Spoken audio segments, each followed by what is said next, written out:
911. What's the address of the emergency? Hi, it's Six Circle Court in West Valley City.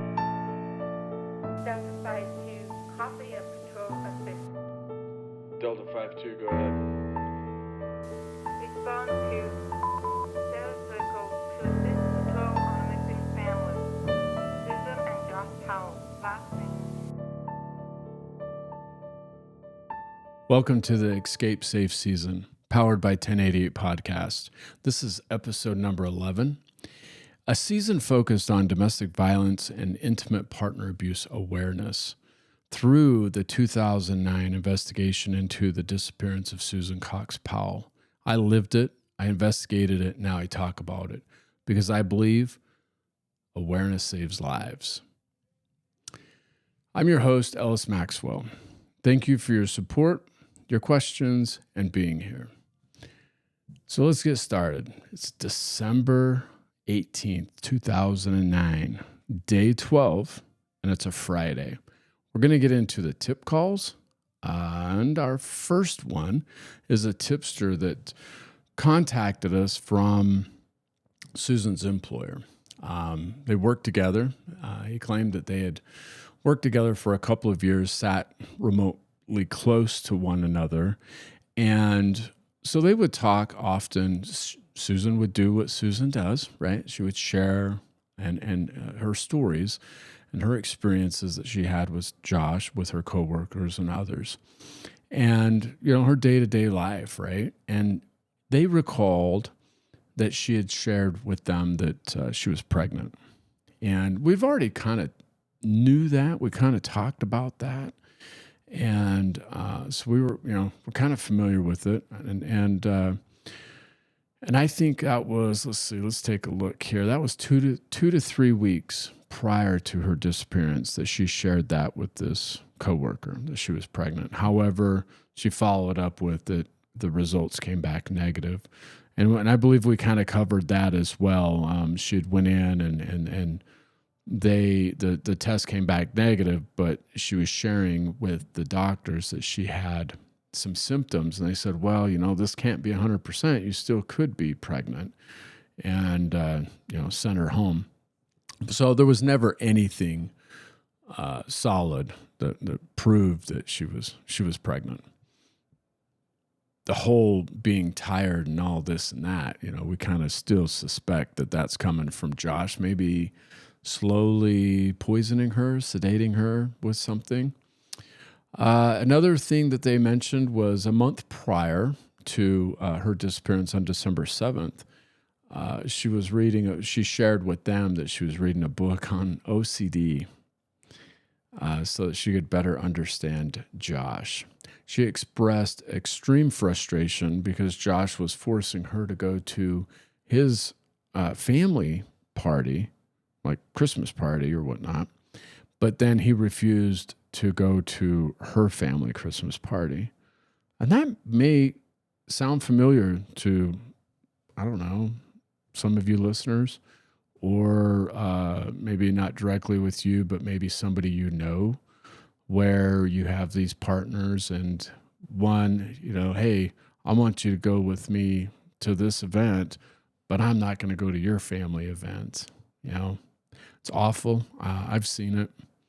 And apparently that was very much a part of their relationship, it sounds like, at least during this time frame. He felt that Josh was very, very much controlling over Susan and was concerned more about him forcing her to ride a bicycle to school. That was funny. I mean, but literally, dude, like riding a bicycle, like that's when we rode bicycles. I mean, at least my age group, we would ride our bikes to school. And here he is forcing her to ride a bike to work. I get it. There are people out there that do ride their bikes to work. But here in Utah, I mean, it's so vast. And her employer was, man, it had to have been 6 miles from her home, maybe. It's not like we live in a high metropolitan area like downtown New York or Boston or somewhere like that where biking is more practical. He also recalled, and this was kind of new, and I don't recall ever seeing any of these images, but he mentioned that Susan had spoke to him about her father-in-law sharing suggestive images with her. So that was kind of a new thing, and I think that's about the only time that this really ever came up. Because again, I don't recall ever coming across any images that Steve had shared with Susan, but it wouldn't surprise me, right? We just kind of broke the tip of that iceberg in the last episode where we had the interview with Steve, and there's going to be more to come on that as we do other interviews and get deeper into this investigation. Another tip that we received came in from some employees. So Eureka, Utah. And I'll throw up a map here so you have an idea as to where Eureka is in sense to Salt Lake City and West Valley City area. But these folks, they work out towards the West Desert in the Dugway area. And they were traveling to work on December 7th. It was 5:30 in the morning. And they mentioned as they were driving outside of Eureka, the town, right? So, and it's very small. And Eureka sits in a very remote area of Utah. And they're traveling west out of Eureka, and they notice a vehicle that's pulled off onto the side of, they're on the highway, and then there's a frontage road that kind of parallels it, and this vehicle is kind of pulled over. It's they described it as being between the cemetery and a gravel pit, and they also mentioned that the gravel pit is often mistaken as a mine. And so they were parked kind of halfway in between those 2 points, and the windows were fogged up, the park lights were on, and they just found it to be very, very suspicious. And so they called that tip in. I believe it came in on today's date when they shared this information with us. And then we later followed up on it physically, but we talked to them over the phone. They also described that this is a common location for people to pull off off the highway to kind of like rest or whatever and relax because maybe they're a long drive or whatnot. And pretty wild. And that area, we end up later doing quite a few searches, mines and areas out in that area, because there are quite a few mines out in that area. And it is also, that is a route that I have to go back and double check, but I believe that's the route that Josh would have passed through when he claimed he was going home from the West Desert. Anyways, maybe not. I'll have to double check that. Maybe I'm getting ahead of myself on this one. All right. So that was it for the tip calls. Pretty quiet day on this date as far as tips for day 12. We'll get into some investigative material here. And some detectives, they followed up with Susan's previous employer. So she basically worked for 2 employers while she lived here in the state of Utah. This one that we're going to talk about, and then the one that she had an early departure from. And when the detective spoke with the employees from her previous employer, they had nothing but positive things to say about Susan. Stated that she had a great personality, really good work ethic, and they really didn't have anything bad to say about her at all. Very small group of people remembered Susan talking about her marital issues. So either maybe they forgot, or maybe she just wasn't as talkative with them about it. I would say they either forgot, or maybe some of the people that she really talk to a lot. Maybe they left. Anyways, all right. And let's see the other one. Oh, this is interesting. This one I posted on my socials on this day back in December, and here's another act of Josh and what he does during this short period of time that Susan's missing, right? Like she's been missing, what did I say we are, day 12? I mean, it hasn't even been a full 2 weeks yet, right? And here's Josh doing some really bizarre, crazy stuff. Now, it's bizarre and crazy because in our brains, we're thinking, okay, well, maybe Susan's fine, right? But we also believe that Josh is responsible at this point, right? Here we go. Detectives are following up on Susan's voicemail messages that were left. And one of the voicemails was a chiropractor office that left a voicemail on her phone reminding her of an appointment that she had. And I want to say her appointment was for the 16th, I believe.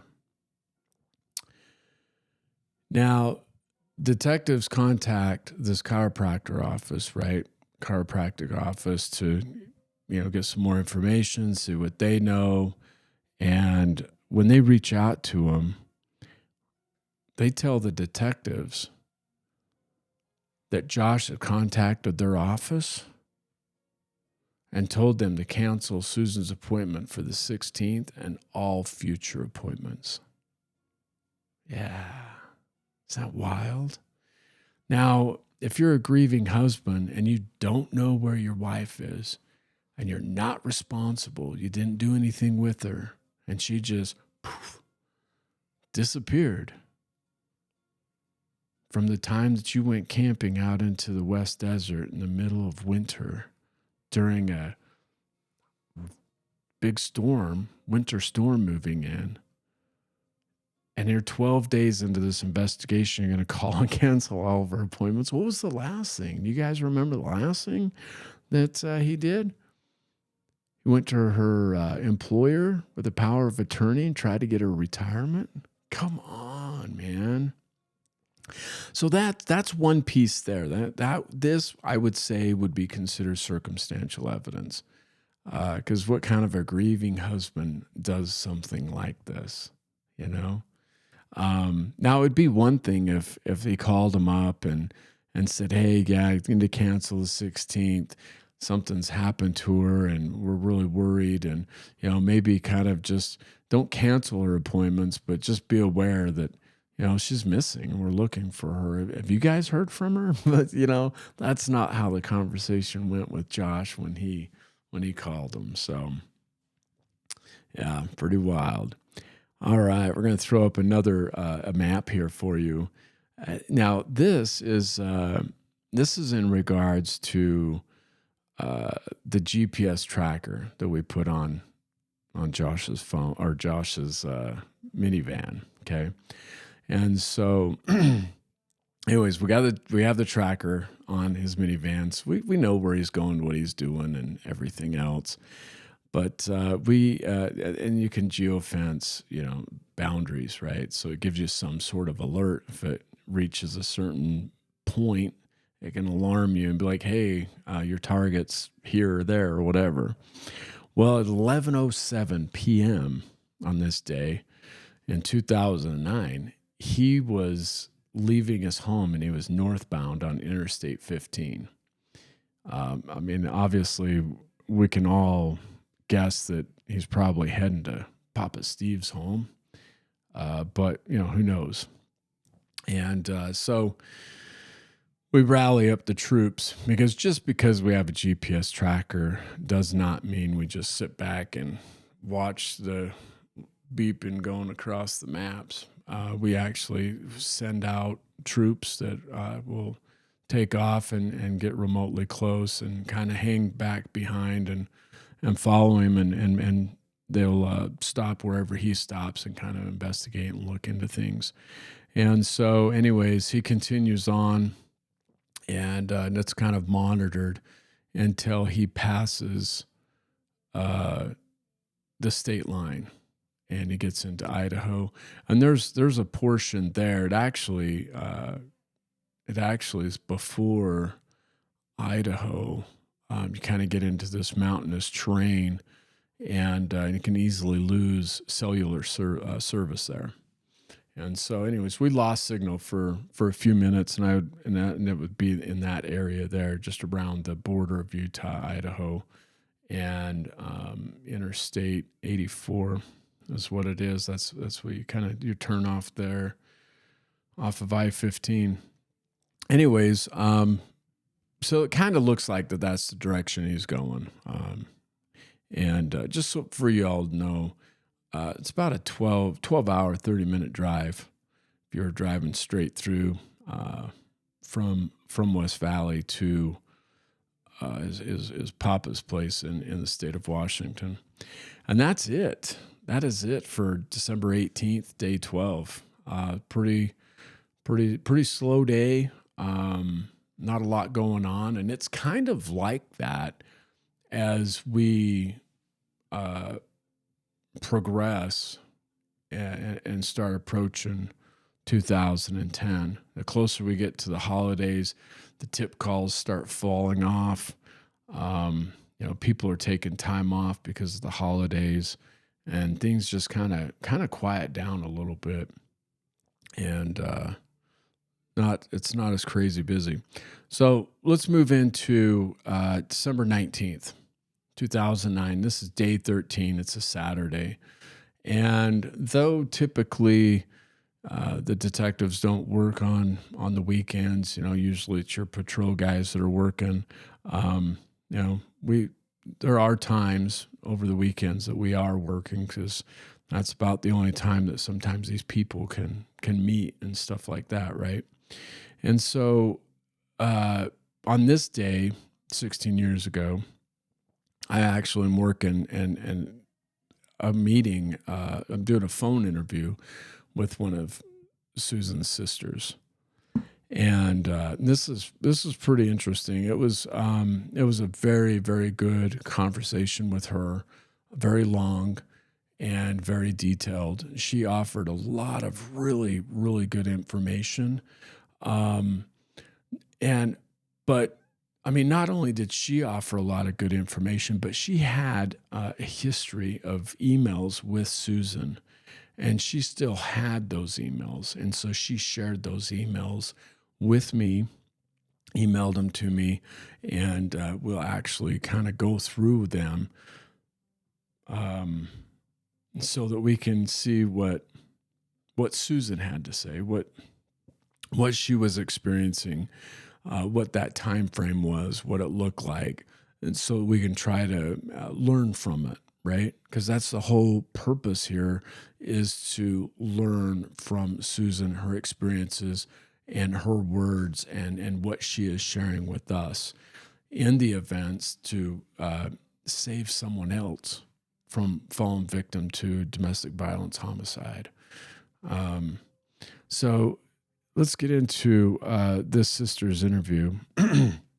The first thing that she shared with me when we were talking was that she shared a website. It was called charliepowell.org is what it was. And this is a website that Josh had created, and he would dump photos in there. And it was a private website. You could kind of see whatever exterior that Josh had put up, but he had it set up to where you had a login and a password that he would share with family, so they could go in and they could see more photos and whatever he typed up. And which, I think it's great. There's some people out there that don't like to put their kids on, pictures of their kids on Facebook and Instagram, social media.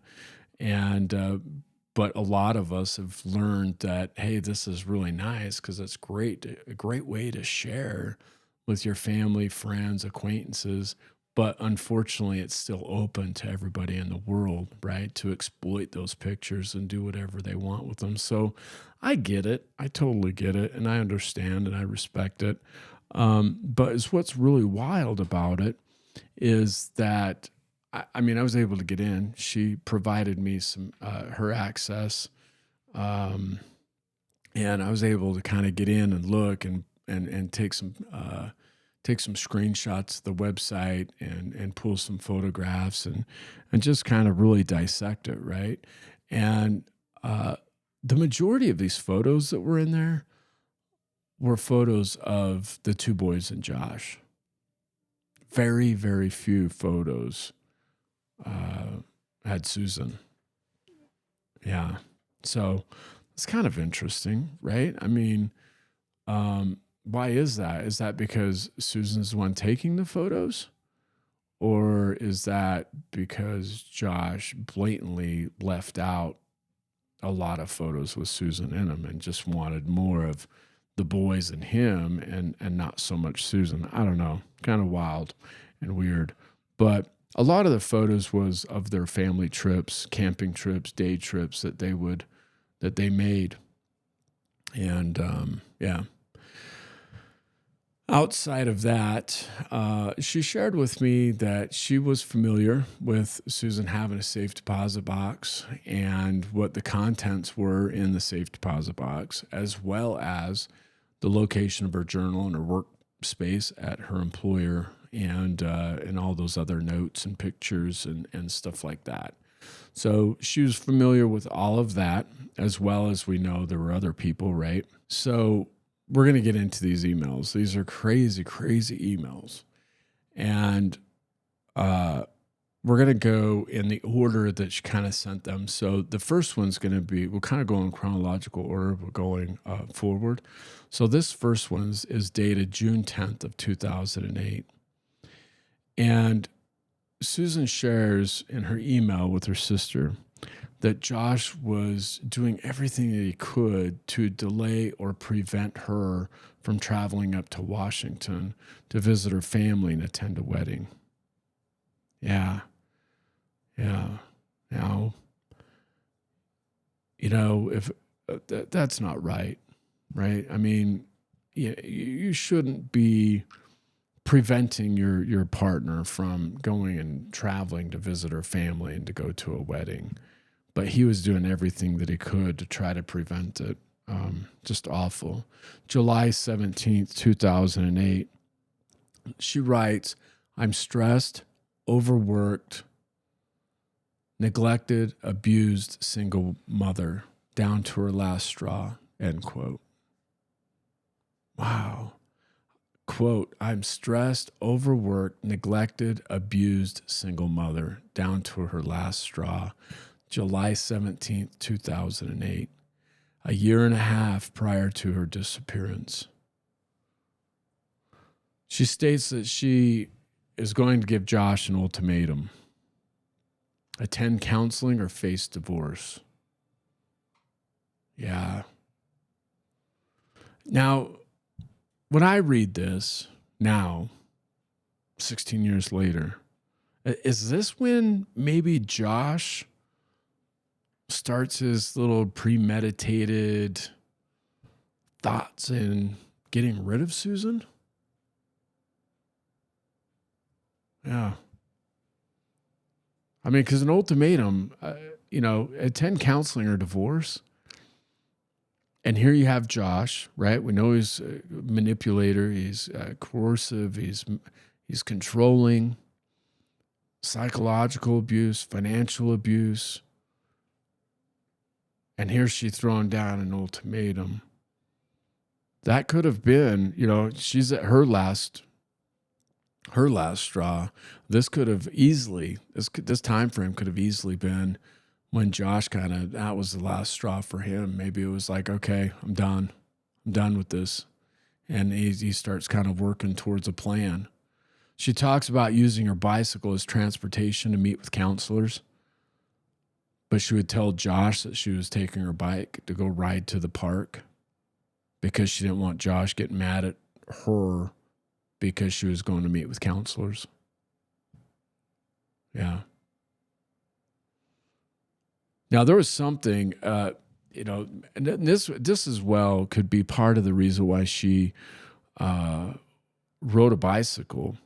I can't remember where exactly it is, if we've discussed it already, but I do remember reading something where he would check mileage on the van if she was driving the van. And if you're familiar with that in your relationship, it's a big red flag. You should find some support, start working towards an escape, because that's not good. It's not good, and it'll never change. July 18th, 2008, Susan talks about how she met with a divorce lawyer at one of her friends' home. Wow. That is awesome. That is awesome. Excellent move on her part. And kudos to this friend allowing Susan to meet with a lawyer at their home and offering up that support. Like that's huge. I mean, it may not seem huge, but I'm telling you, for a victim such as Susan, that is huge. Support is huge for people. And this kind of sparks when I was kind of going through and reading this. I was like, because it's been 16 years since I went through these emails. 16 years ago that I had this conversation. I don't remember everything, right? So as I'm going through, I'm like, oh yeah. But my brain's kind of running on a different cylinders now, right? And I'm thinking to myself, folks, if you're in a situation or you know somebody that's in a situation, that's smart. Do you have a plan C? Do you have a friend? Do you have that friend or family member that is going to offer you this type of support if you need it when that time comes?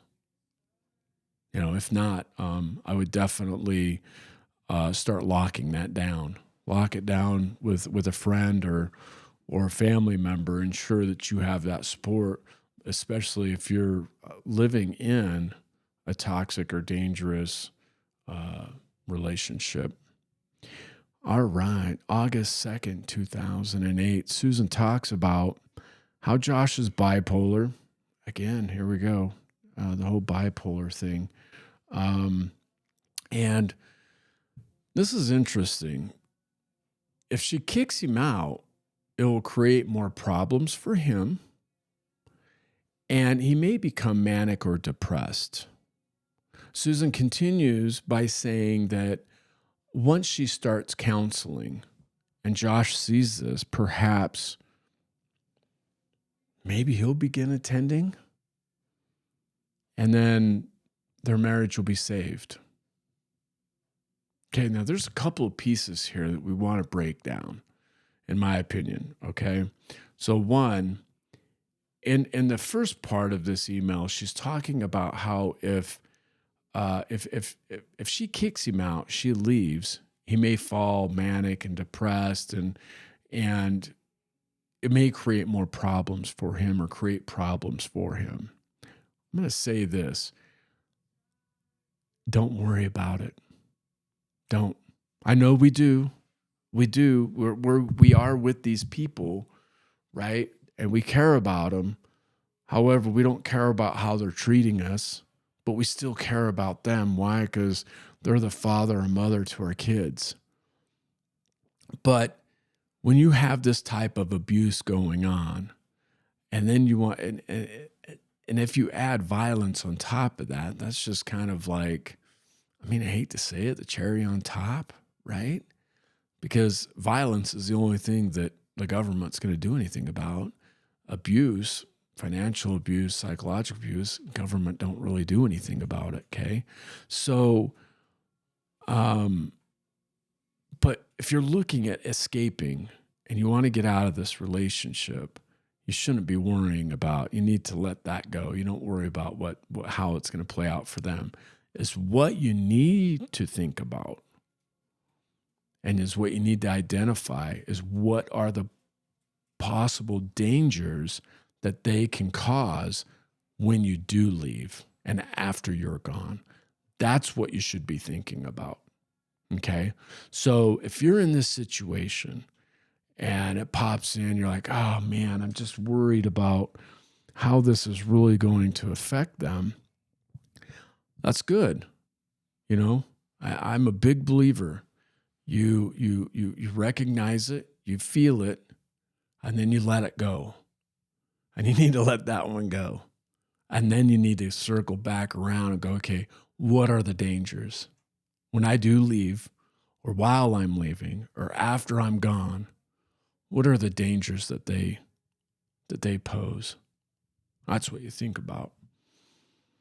Now, when we go down and we start talking about counseling, I'm not going to touch on that yet. Pause. But I learned something. I learned something today, and I'm really, really super excited to share it with you, but we'll discuss it in a little bit. But just remember, she's taken the lead, and kudos to her, right? That is the best way to, it doesn't matter. It doesn't matter if you're an employee and you're talking about a relationship with coworkers, or you're in an intimate relationship and you're talking about your partner. Lead by example, right? And that's exactly what she's doing here. That's what she's talking about. Hey, I'm going to start counseling. I'm going to start going, and perhaps he will jump on the bandwagon after some point that he sees me being consistent and going, and how committed I am. Maybe he'll jump on, and we can get this marriage repaired and get it back on the right track. Great. That's great. That, you know what? There's nothing better than to lead by example, rather than complaining, bitching about it, not coming to the table with any solutions. Lead by example. I think that's awesome. Really awesome. I think it speaks a lot of character of her, in my opinion. All right. I'll get off my soapbox in regards to that. August 23rd, 2008. Discussions about meeting a mediator and Josh's concerns of paying for the services with a credit card. Yo, this one's interesting. Again, as I go through this case, I'm thinking, all right, well, try to put my mindset into Susan, her mindset, but then also kind of put my mindset with Josh and going, okay, where's it going with this? Just like the charliepowell.org thing, right? Like, I get it. I understand. Or, the last episode, him walking his kids step by step on how to put this thing together before they actually tackle it. Like, I get it. I understand it. But this one, no, I don't get it. But is what it does highlight is this. I'll tell you in a minute. All right, you ready? So, Josh's concern, paying with a credit card for these mediator services. Josh fears that the credit card company will share this data with the insurance company, and then that will increase their insurance rates. Yeah. Now, talking mediator, I think is what she's referencing as like a counselor, like therapy. Okay. That's kind of what she's talking about. So his concern is, yeah, we're going to pay with a card, and then they're going to share that data with the insurance company, and then they're going to increase our rates. That's just asinine, man. Like, that's really, I kind of can see it, maybe just a little tiny bit. But at the end of the day, folks, is what this is just another straw of him. He's just grabbing every straw that he can to maintain control. At the end of the day, that's all this is. That's all bullshit as far as his concerns. He's just trying to maintain some sort of control. So in his mind is, no, we're not doing this. We're not doing this counseling stuff because then all that's going to do is lead to our insurance rates getting jacked up. It's just control, man. Just another way of trying to maintain control. And that's what this relationship is chock full of. All right, 29th of August, 2008. Susan talks about how she and Josh met with their bishop. Susan brought up the subject of divorce, and Josh was against it, leading Susan to believe that Josh wanted their relationship to work. Bless her heart. Bless her heart. No, clearly that's not the case. But I have a couple of reservations here with this, and I'm going to tie this into counseling and therapy. All right. This is it.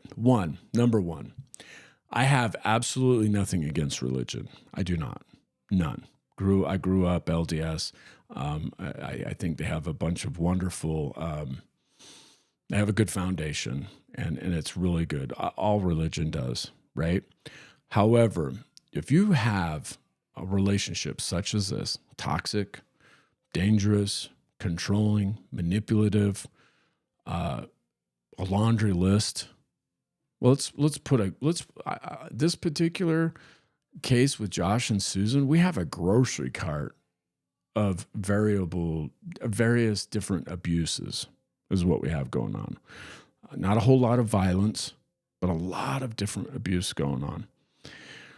All right, you ready for this? You don't go to your bishop, okay? Please don't do that. Now, you do what you want. You do what you want, right? I'm not going to tell you what to do. That's not my job. But I would recommend not going to a bishop. They're not a counselor. They're not a therapist. They're not a licensed clinical social worker. They're not that's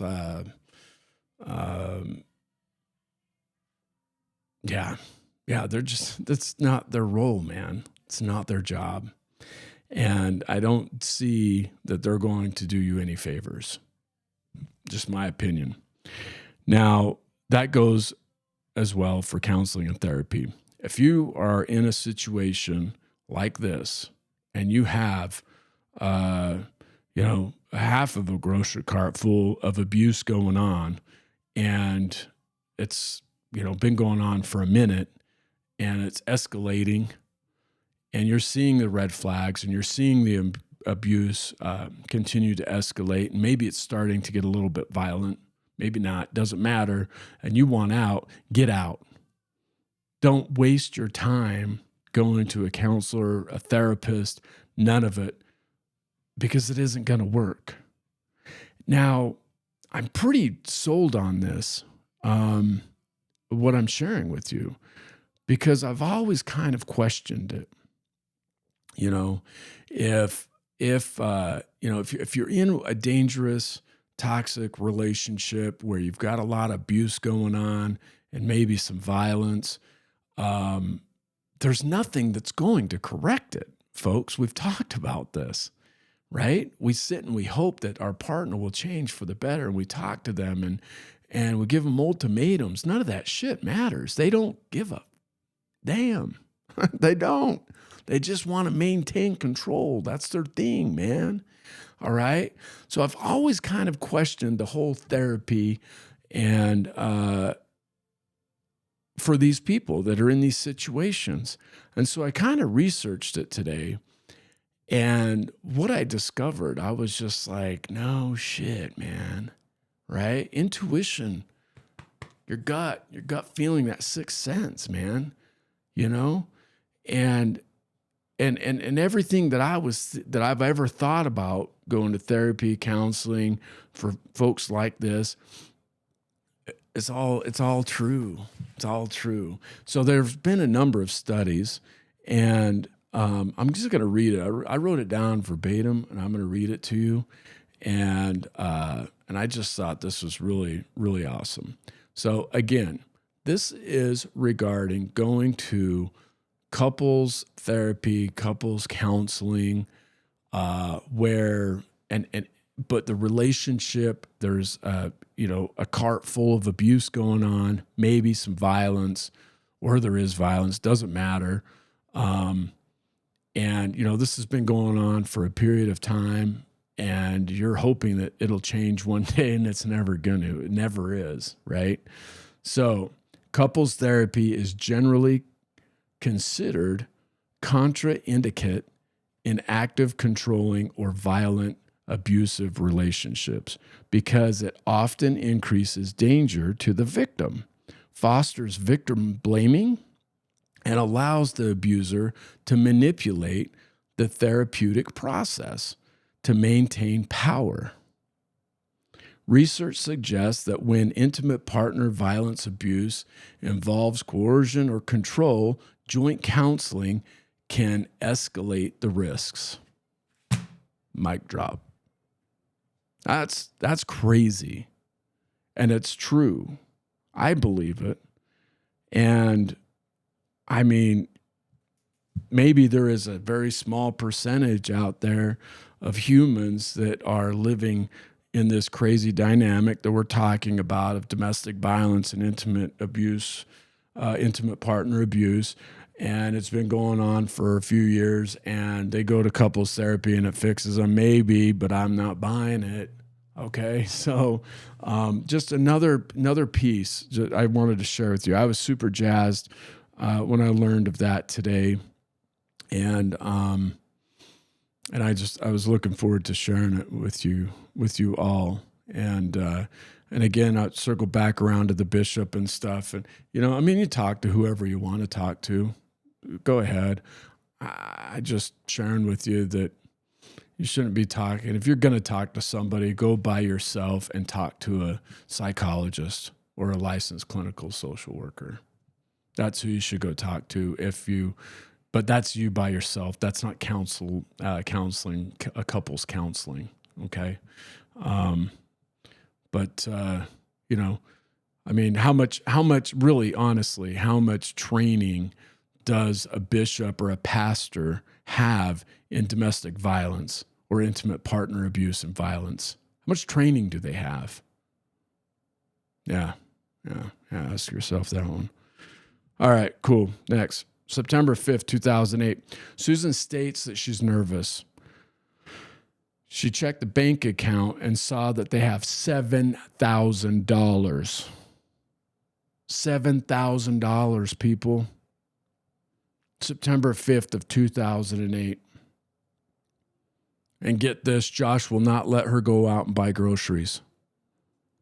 $7,000, and you cannot go out and buy groceries. Sit on that one for a minute. Why?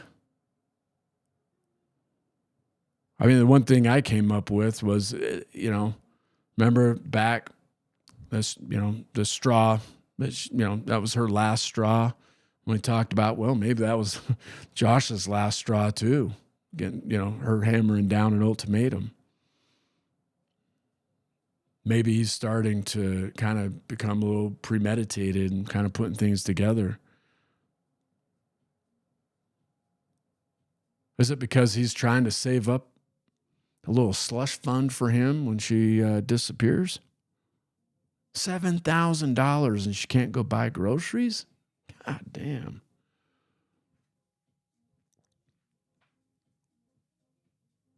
$7,000.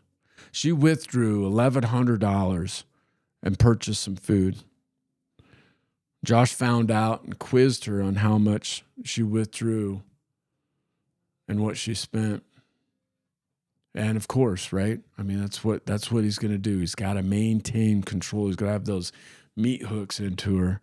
Susan talks about how she lied to him in regards to the amount that she withdrew just to try to save argument. She wanted to go to sleep, I guess. She didn't want to fight with him that evening. She continues to explain in the email how she took this money out of their joint account and she put the money into her own account. Yeah. So that she could feed herself and the kids. And, kudos to her, man. Kudos to her for, doing what needs to be done to take care of those kids and to feed them. She talks about how she's done with Josh controlling her and she's not going to be the doormat for him anymore. Now, we're still on, this email is a pretty big email. We're still on the 5th of September, 2008, right? And so now she is talking about, she is done with Josh controlling her. Done. She's not going to be a doormat anymore. September of 2008. She went missing December 7th, 2009.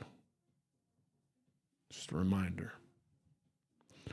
Susan says that she just realized that Josh has managed her time, money, jobs, and that he views her and her parents as assets.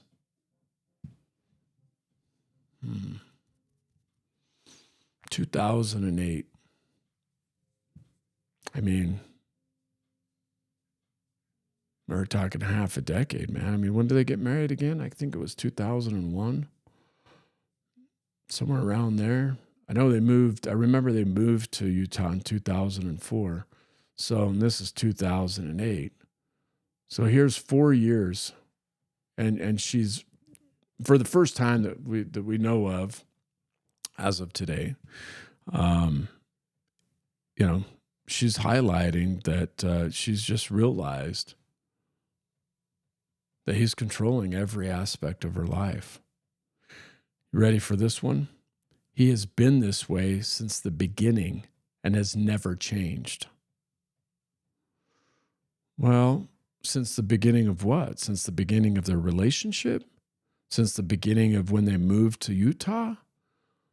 Because she's always talked about how she was hopeful that he would change back to the boy he was when they first met. Now, I'm not busting her up at all. I'm not. Is what I want to point out is that this kind of validates what I've been talking about, what I've been trying to share with you, that people are not going to change. They are who they are. They can only mask and disclose their really true selves for a period of time. Like, I remember I knew somebody and they could mask their bullshit. Habitual liar, their shadiness. They could mask it. They could mask it for a few months. Yeah. I kind of tested it, monitored it over a period of time. So, I mean, people get good at this stuff. They're polished. Manipulation is always polished. All right? So that's what I'm pointing out here, is she is coming out and saying he's been this way since the beginning and he's never changed. She's seeing that. And I think it's awesome. Really, really awesome. Susan ends the email by stating she has her cellular phone and the troops on alert, and she will not be bullied into not having the means to take care of her kids. Bullied. She uses the word bullied. I puts a smile on my face because I'm like, man, yes, girl. Like, if we're sitting here going through this and none of us know the outcome of this case, right? I mean, I'm getting excited just reading her stuff, thinking, yeah, it's coming, man.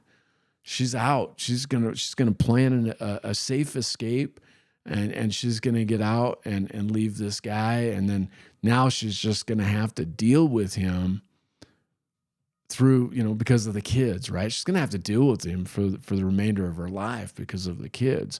But maybe she'll do that through a third party. But yeah, it's kind of exciting. Great information. But why the epiphany now? Why the September of 2008, why okay, I'm done with the doormat.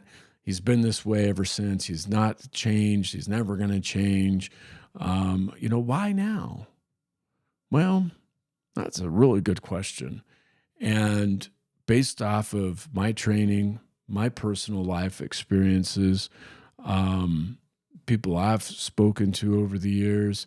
I'm wondering if, I'm just kind of throwing it out there, I'm wondering if she's just kind of she's moved. She's moved from fear and being, bowing down to him and, okay, you're the man of the house, to, and then also trying to survive, right? Because when you're trying to survive, you're not really connecting the dots. And so maybe at this point, she's done with that, and she's like getting bold, and she's becoming strong, and she's getting the confidence, and she has the support, and she's like, okay. And now she's, eyes are wide open now, and now she kind of sees everything. And I almost feel like that's kind of what happens in these types of relationships. I think you get in and you're just overwhelmed. Maybe in the beginning it's love bombing, right? And love bombing can lead to isolation, and it can lead, and that's when the controlling starts. And so, then you have the relationship, it progresses forward. Now you get the more, a little bit more manipulation, gaslighting, stuff like that. Now you're trying to survive, and you're like, oh man, I just dreaming about what once was and what it is now. And you're not really connecting the dots. And then one day, after trying to survive and live and be you for how many years or whatever, you get this confidence, and then boom, here you are. So that's kind of what I'm thinking. But it's pretty awesome. Pretty awesome. I'd say 100% at this point, right? Okay, now she's talking. She's like, hey, I'm done. I'm done being bullied. I would say 100% at this point, for her and anybody else, it is time to quickly plan a safe escape. Not in a year, not in 6 months, like soon.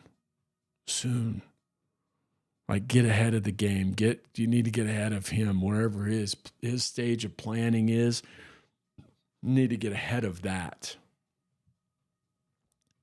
Now, I also understand that, it needs to be the right time too. It's, leaving, it's easier said than done. It's a very difficult move. It's a very difficult decision, and there's a lot riding on that decision. And so, and that's where I strongly believe if you have the support, that it makes it 10 times easier. All right, 23rd September 2008, Susan says that she thinks Josh is still trying to control her. Wait, what did she just talk about 18 days ago? She gave Josh the ultimatum, right? And now here she is 18 days, and he's still controlling her. He's not ever going to stop controlling her. Ever. Not until the day that she's gone. Yep. And that goes for anybody else, in my opinion. I mean, you can get in a divorce. You don't necessarily going to be murdered or kidnapped and be disappeared. But, these people that want to control their partners, you can get in a divorce, you can move away. They are still going to try to do everything and anything that they can to control you, or to instill fear into you, or to lead you to believe that they still have control one way or another. And you know what? I hate to say this, but sometimes the court system fuels this bullshit with these narcissist people by buying into their bullshit. They're good actors. Yeah, remember, manipulation's always polished. Those charismatic individuals, I've seen it. I've seen it in cases that I've worked as a private investigator and as a cop. He's never going to change. He's always going to want to control her. September 25, 2008, Susan states she told Josh she moved the $1,000 and her paycheck into her own account. Oh, bold, man. Danger Bay here. September 25th, 2008. So she has taken, now she's went totally 100% against everything that he has told her, that your check needs to go into our joint account for A, B, and C reasons, right? He has to maintain control. And now here she is going, hey, yo, not only did I take out $1,000 out of the joint account, I also changed my direct deposit go just into my account. Holy shit. God damn, man. Bold lady. I love it. I wonder if she had firearms training, but I don't think she did. There was no firearms in the home. She also told Josh that she is going to pay tithing out of her paycheck or they will divorce. Man, dude, pressing buttons. I don't know. I don't know. I don't know what to think. I mean, that's kind of like poking the bear. And it's just wild. But kudos. Susan talks about how they both compromised on the matter. And he agreed to pay tithing with her money. Well, I think it's bullshit. He's just lying to her. But all of their money had to go into the joint account so that he could view it. Again, they will always find a way to implement a way to maintain control. These people are always going to find a way, somehow, anyway, to try to maintain some sort of control over you. Does this sound familiar to you? Does this, do you know somebody that this would resonate with them? If you do, contact the domestic violence hotline. In the state that you reside in, or you can even call the National Domestic Violence Hotline. That's available to you 24/7, as well as your state, wherever state you live in. They probably have one as well, 24/7. Insane. This stuff really makes me want to use some very colorful language, folks. I want you to know that my restraint in not using this colorful language, I'm proud of myself because it is just bullshit, man. I think bullshit is going to become my next favorite word next to the other 4-letter word I like. October 2008. Susan talks about, it's the 17th through the 20th. She talks about how Josh bought her a dry erase board for her birthday. Nice job, Josh. When she came home, the house was a complete disaster. It was a mess. She says that it took her until midnight to clean this house. And that doesn't surprise me because, as I think we mentioned it in the last episode, I went to that house 3 weeks. I think it wasn't 3 weeks. It was the third search warrant, and that house was just destroyed. It was destroyed. So I can only imagine what she would have to come home to and clean. She talks about how she wants to have girls' night out and go to dinner with her girlfriends, spend some time with them. Yeah, that would be nice. And that's how relationships should be, man. You should be able to go out with your friends and partake in activities with them, whatever that is. And both partners should be able to go spend time with their friends. I mean, outside. You don't need to be together like this 24/7. That's not healthy. And it's just not a healthy relationship at all. Not at all. I mean, you got somebody that cannot go out and hang with their friends, once a month, once a week, whatever. That tells me there's a lot of jealousy going on, lack of trust, a lot of control. I mean, we could just start getting the laundry list and checking that stuff off.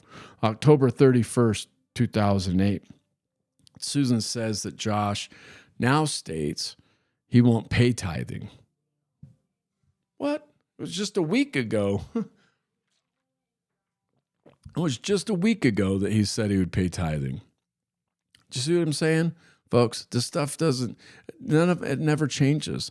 They will tell you what they think you want to hear for the time being, and then they'll call it audible and they'll change it down the road, guaranteed.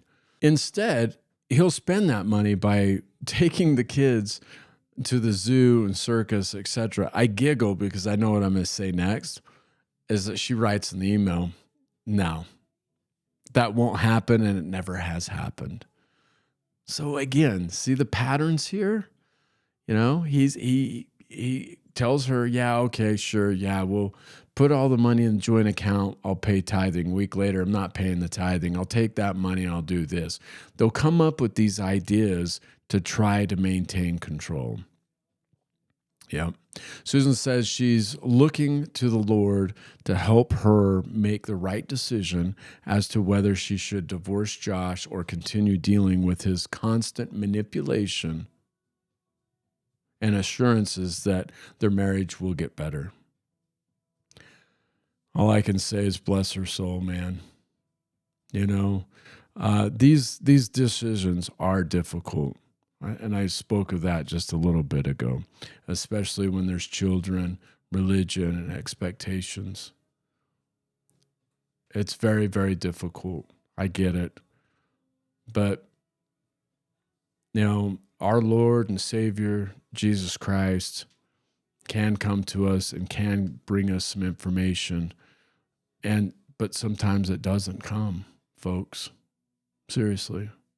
And at this point of this relationship, it's a matter of patterns. It's a matter of recognizing patterns. It's a matter of accepting it for what it is. And you've just got to make the decision to pull the plug to save yourself and hope that your kids will be saved. But I guarantee you, by staying in because of the kids is never a healthy decision. Because those kids are going to pick up on the same behaviors that you're experiencing, and they're likely going to repeat when they get into a relationship. Now, I get it. You leave. Both parents still have access to them children. They both have legal rights to those children. And yes, that partner that has been abusing you for years is going to have access to those kids. And it's uber frustrating, and it's sad. And the courts fuck it up often. And the government, you know, Department of Child Family Services, they can bomb it at times too. And you're kind of at the whim of them. But you've got to do something to save yourself and to try to save those children. It's just my opinion. November 14th, 2008. Susan says Josh dictates how she spends her money and her time off from work. She also, I can't talk. She also mentions how Josh treats her like a roommate. They had a 2-hour screaming fight the night before over religion, paying tithing, and baking bread, cutting back on groceries and carpooling. Are you shitting me? Baking bread in a 2-hour screaming argument? That's what I'm talking about. Those kids were exposed to that 2 hours of screaming, most likely, guaranteed. It's not healthy, man. Susan says that at the heat of the argument, she told Josh maybe he should move out since he doesn't want to change and everything seems to be her fault. Wow. Okay. Does this sound familiar? You know, if you're in a relationship or know somebody that's in a relationship like this, everything is her fault. That's how it goes in these relationships with these types of people, man. And then suggesting, telling him maybe he ought to move out. Was there a heat of the moment for Susan and Josh on the evening of December 6th of 2009 that kind of fueled Josh to go on his camping trip? Or was this heat of the moment with Josh and Susan a week prior to her disappearance. I don't know, but it's dangerous. Escaping a relationship is dangerous. June 2nd of 2009, Susan talks about how she's running, working out, and Josh wants her to run and work out every other day, people. You ready for this? To save water so that she don't have to shower every night. Yeah. If you're not laughing with me, then I mean, I don't get it. I don't. But I do. It's control. It's control, man. Again, they will find and they will come up with the most asinine things like this to try to maintain control. Stop working out and running every day so that you don't have to shower every night so we can save water. Jesus. Wild. All right. On this day, Josh crosses into the state of Washington, right? As we've been sitting here talking about this day, he's traveling. He's still on the road. And it's about 12:15 p.m. that he crosses the state line into the state of Washington, heading to Papa Steve's to go hang out with him. So anyways, folks, that wraps up day 12 and day 13. And we'll chat next on day 14. All right.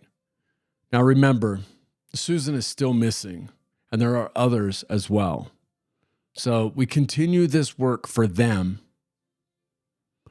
and for those who can still escape safely. Thank you for listening. I'm Ellis Maxwell. Be safe and be kind. Cheers.